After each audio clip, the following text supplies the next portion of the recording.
नमस्कार दोस्तों, आइए जानते हैं राजस्थान की ताजा और बड़ी खबरें। लेकिन अभी तक आपने इस वीडियो को लाइक और चैनल को सब्सक्राइब नहीं किया है तो फटाफट से कर लीजिए ताकि राजस्थान की खबरें सबसे पहले आपको मिल सके। आज की पहली खबर,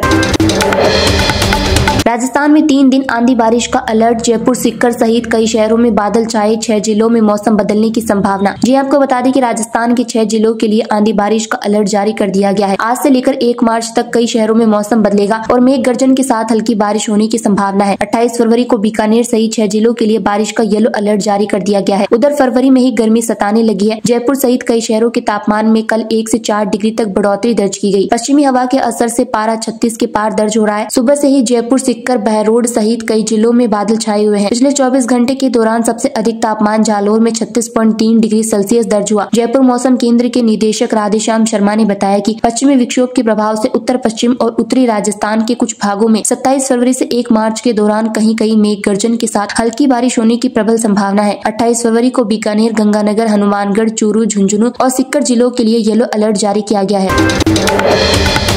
रीट कैंडिडेट की नोजपिन नहीं खुली, नाक पर टैप चिपकाया, कैंची से कपड़ों के बटन काटे। पहली बार परीक्षार्थियों को फेस स्कैनिंग, 1 घंटे पहले एंट्री बंद। जहां साथियों आपको बता दें कि राजस्थान माध्यमिक शिक्षा बोर्ड की रीट 2024 एग्जाम का आज पहला दिन है। बुधवार को पहली पारी में 4,61,321, दूसरी पारी में 5,41,599 रजिस्टर्ड है। पहली पारी की परीक्षा के लिए एंट्री सुबह 9 बजे बंद हो गई। रीट एग्जाम में पहली बार सेंटर्स पर फेस स्कैनिंग की गई। बायोमेट्रिक सिस्टम का भी बोर्ड ने पहली बार इस्तेमाल किया। सेंटर्स में एंट्री से पहले कैंडिडेट्स की कड़ी जांच की गई। महिलाओं की ज्वेलरी, हाथ में बंधे धागे और कपड़ों पर लगे एक्स्ट्रा बटन भी काटे गए। वहीं अजमेर के एक सेंटर पर महिला कैंडिडेट की नोजपिन नहीं खुली तो उस पर टेप चिपकाया गया। 28 फरवरी को 5,41,598 परीक्षार्थी हैं। रीट परीक्षा के लिए कुल 1,731 परीक्षा केंद्र राज्य के 41 जिलों में निर्धारित किए गए हैं। रीट परीक्षा के लिए कुल 14,29,822 ने आवेदन किया है। इनमें लेवल 1 में कुल परीक्षार्थी 3,46,625, लेवल 2 में कुल परीक्षार्थी 9,68,501 और दोनों लेवल के कुल परीक्षार्थी 1,14,696 है।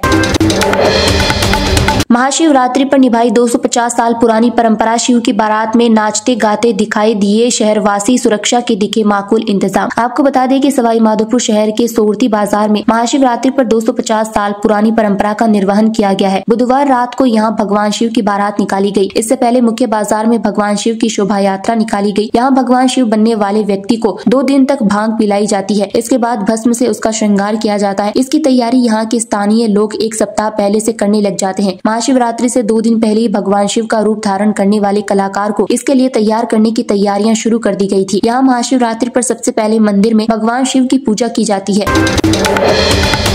डोटासरा बोले, नेता प्रतिपक्ष जूली कहेंगे तो इस्तीफा दे दूंगा। स्पीकर देवनानी बड़े भाई की तरह उनके घर जाकर खेद जताने को तैयार। आपको बताते चले कि कांग्रेस प्रदेशाध्यक्ष गोविंद सिंह डोटासरा ने कहा कि हमारे सदन में नेता प्रतिपक्ष टीकाराम जूली अगर इस्तीफा देने को कहेंगे तो मैं इस्तीफा देने को तैयार हूँ। विधानसभा का सदन राजस्थान के लोगों के मुद्दों के लिए है। इस हाउस का दुरुपयोग सत्ता पक्ष नहीं करे। डोटासरा ने कहा कि स्पीकर वासुदेव देवनानी बड़े भाई हैं, उन्हें किसी तरह का भ्रम हुआ है तो मैं उनके घर जाकर खेद प्रकट करने को तैयार हूँ। वे और हम एक दूसरे के पारिवारिक आयोजनों, सुख दुख में आते जाते रहे हैं। उनके प्रति मेरे मन में दुर्भावना होने का सवाल ही पैदा नहीं होता। उनके मन में कोई बात आई है तो उनके घर जाकर खेद प्रकट कर दूंगा। पीसीसी चीफ ने कहा कि मंत्री अविनाश गहलोत की इंदिरा गांधी पर टिप्पणी सदन के रिकॉर्ड में क्यों मौजूद है। डोटासरा ने विधानसभा में बने गतिरोध को लेकर बुधवार को कांग्रेस वॉर रूम में मीडिया से भी बातचीत में ये कहा। प्रदेश कांग्रेस अध्यक्ष गोविंद सिंह डोटासरा ने कहा कि मेरे मन में स्पीकर के प्रति भाव खराब होता तो क्या मैं इस तरह की बात कहता। फिर भी मैं कह रहा हूँ, अगर उनको किसी बात से कोई भ्रम है तो मैं उनके घर जाकर खेद प्रकट कर लूंगा।